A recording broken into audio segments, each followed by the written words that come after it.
بسم اللہ الرحمن الرحیم۔ السلام علیکم۔ ٹیک آرٹ نیوز میں خوش آمدید۔ 4 جنوری 2023، 11 جمادی الثانی 1444 ہجری، بروز بدھ۔ ٹیک آرٹ نیوز لایا ہے سعودی عرب کے حالات اور قانون میں تبدیلیوں کی خبریں۔ اگر آپ بھی جاننا چاہتے ہیں تو ٹیک آرٹ نیوز کو سبسکرائب کریں، لائک کریں، گھنٹی کے بٹن کو دبائیں تاکہ ہر آنے والی ویڈیو آپ تک پہنچ سکے۔ تو چلتے ہیں آج کے خبر نامے کی طرف۔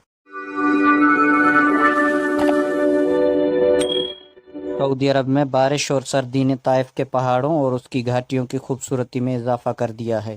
سعودی خبررساں ادارے ایس پی اے کے مطابق طائف کا پورا علاقہ ان دنوں اپنے سرد موسم اور جمالیاتی منظر کے باعث سیاحوں کی توجہ کا مرکز بنا ہوا ہے۔ طائف کے بلند و بالا پہاڑ اور خوبصورت وادیاں نئی چمک دمک کے ساتھ سامنے آ گئی ہیں۔ یہاں پہاڑوں کے درمیان سے پھوٹنے والی آبشاروں کے مناظر دعوت و دیدار دے رہے ہیں۔ یہاں ارر کے درخت، خوبصورت پودے اور پھلواریاں آنے والوں کو کے دل لبھا رہی ہیں۔ ایس پی اے کے فوٹوگرافر نے ان دنوں طائف کمشنری کے شاندار موسم اور دلکش مناظر کی تصاویر کیمرے میں قید کر کے سوشل میڈیا پر شیئر کی ہیں جو وائرل ہیں۔ طائف کا علاقہ خوشبو بکھیرنے والے پودوں اور پھلواریوں کے حوالے سے بھی مشہور ہے۔ یہاں پہاڑوں کی چوٹیوں پر موجود سبزہ زاروں کا حسن ان دنوں دگنا ہو گیا ہے اور طائف تازگی بخش موسم اور خوشگوار مناظر کے حوالے سے مشہور ہے۔ طائف کے بین الاقوامی ایئرپورٹ نے دوحہ کے لیے نیا روٹ متعارف کروایا ہے۔ سبق ویب سائٹ کے مطابق طائف سے دوحہ کے لیے جانے والی پہلی پرواز کی روانگی سے قبل خصوصی تقریب منعقد کی گئی۔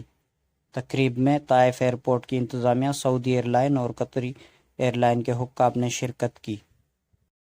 ایئرپورٹ انتظامیہ کا کہنا ہے کہ طائف اور دوحہ کے درمیان ہفتے میں 3 پروازیں چلیں گی۔ طائف کے رہائشیوں کو اب یہ سہولت میسر آ گئی ہے کہ انہیں دوحہ سمیت خلیجی ممالک کے سفر کے لیے دوسرے شہروں کے ہوائی اڈوں میں جانے کی ضرورت نہیں ہوگی۔ انتظامیہ کا یہ بھی کہنا ہے کہ آنے والے دنوں میں مزید اسٹیشنز بھی متعارف کروائے جائیں گے۔ یورپی یونین میں نئی سعودی سفیر حیفا بنت عبد الرحمن الجدیہ نے منگل کو شاہ سلمان بن عبدالعزیز کے سامنے قصر یمامہ ریاض میں حلف اٹھایا۔ حیفا بنت عبد الرحمن الجدیہ کو یورپی یونین کے لیے سعودی عرب کی سفیر کے ساتھ ایٹمی توانائی کی یورپین سوسائٹی میں سعودی سفارتی مشن کا سربراہ تعینات کیا گیا ہے۔ حیفا بنت عبد الرحمن الجدیہ کولمبیا یونیورسٹی سے مذاکرات اور تنازعات کے موضوع پر ماسٹرز ہیں۔ وہ بین الاقوامی تعلقات پر بھی ماسٹر ڈگری رکھتی ہیں، جبکہ سراکوس یونیورسٹی سے جرنلزم میں گریجویشن بھی کر رکھی ہے۔ جازان ریجن میں سبیہ اور بیش میں مسلسل بارش اور سیلابی ریلوں کے باعث مچھروں کی غیر معمولی افزائش سے رہائشی پریشان۔ سبق ویب سائٹ کے مطابق رہائشیوں نے بلدیہ سے مطالبہ کیا ہے کہ علاقے میں اسپرے کیا جائے۔ رہائشیوں کا کہنا ہے کہ قائم میلہ، الخزن، مسلیہ، المحلہ اور المخلاف دیہی علاقوں میں مچھروں کی بہتات سے بیماریاں پھیلنے کا خطرہ پیدا ہو گیا ہے۔ اس کے علاوہ صبا اور بیش میونسپلٹی کا کہنا ہے کہ مذکورہ علاقوں کی وادیوں میں پانی جمع ہونے کی وجہ سے مچھروں کی افزائش ہو گئی ہے۔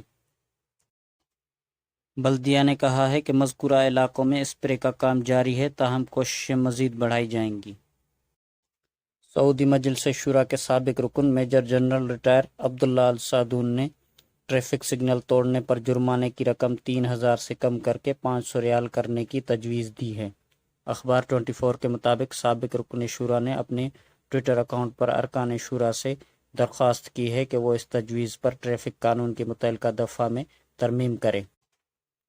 انہوں نے جرمانے میں کمی کے حق میں دلیل دی کہ بیشتر افراد جان بوجھ کر سگنل نہیں توڑتے۔ سگنل توڑنے کا عمل غلطی سے ہوتا ہے، اس کے متعدد اسباب ہوتے ہیں۔ مثال کے طور پر سگنل کے وسط میں گاڑی روکنی پڑ جاتی ہے۔ سابق رکن شورا کی تجویز کی ایک رکن شورا نے حمایت کی، جبکہ دیگر نے اس کی مخالفت میں رائے دے دی ہے۔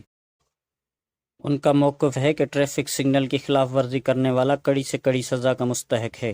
سوشل میڈیا پر ایک صارف کا کہنا تھا کہ جو شخص دوسروں کی زندگی کو خطرے میں ڈال رہا ہو وہ اس بات کا مستحق ہے کہ اس پر نہ صرف جرمانہ ہو بلکہ اس کا ڈرائیونگ لائسنس بھی ضبط کر لیا جائے۔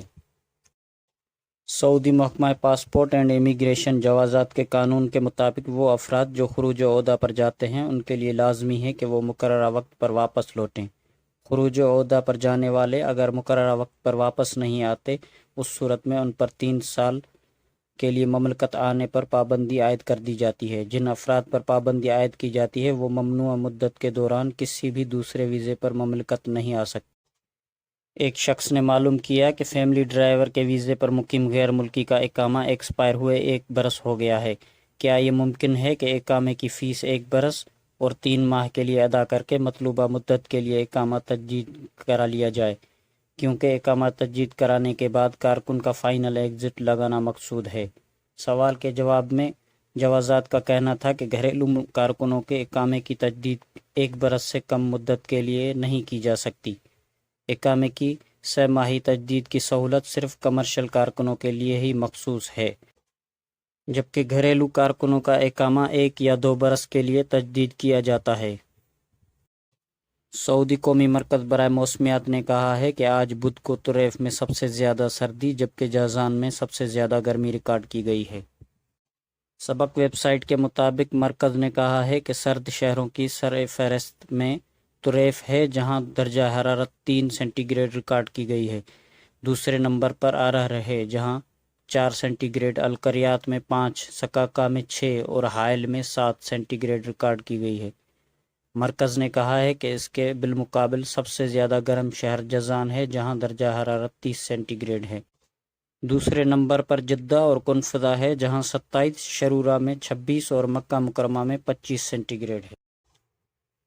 سعودی عرب کے مختلف ٹرانزیکشن سینٹرز کے مطابق بدھ 4 جنوری 2023 کو سعودی ریال کا ایکسچینج ریٹ کچھ اس طرح رہا۔